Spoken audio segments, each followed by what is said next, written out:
video, we're going to talk about how do we write all of the dissolving ionic solids in an equation. So there's three different kinds of equations to write here.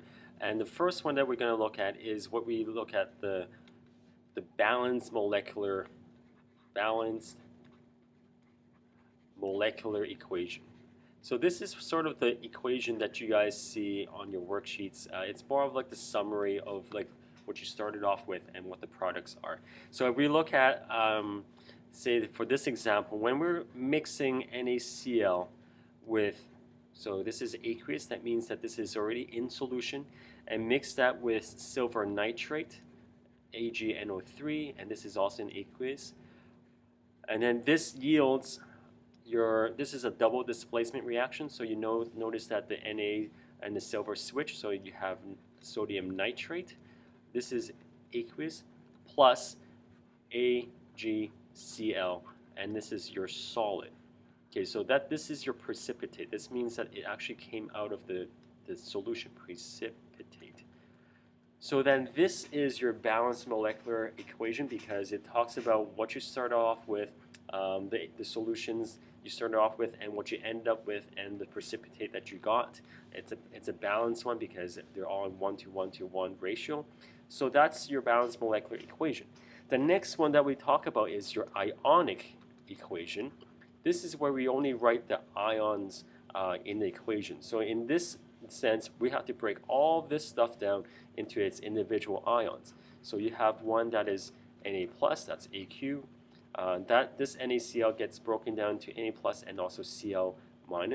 So this one takes a little bit more time because you have to talk about all of these ions. So this is your Ag+, Aq plus NO3, negative Aq, and then this continues on the product side with sodium, nitrate, and then finally this one cannot be broken down because it's your precipitate, so this is going to be your AgCl solid precipitate. So that's your ionic equation. The last one that we have to talk about is your net ionic equation. So to write about this is just looking at what actually is the net result of your equation when we eliminate all the ions that are not used in the equation. Okay, so what that means is that if you look at in this equation, you have Na+, you have Cl-, Ag+, NO3-, and then you still get Na+ and NO3- on the product side, but they didn't do anything, they didn't react, right? The only thing that reacted was AgCl solid because this actually precipitated. So that your Na+ actually can be canceled from the reactant and the product side along with your nitrate. So giving you the net ionic equation to be your Cl- aqueous plus Ag plus aqueous. It doesn't matter which order, if you want to write Ag first and then Cl, that's okay too. Giving you AgCl solid. So what this really is telling you that when you're reacting this entire thing, when you're mixing sodium chloride and silver nitrate together, the only thing that actually reacted was your Ag+ and your Cl-, and that gave you this silver chloride precipitate. These ones, your Na and NO3, they didn't do anything in the reaction. They were still in solution, but they didn't do anything. These ones are what they call the spectator ions because they are just spectator ions, because they just spectated. They didn't do anything. So what would this look like in your solution?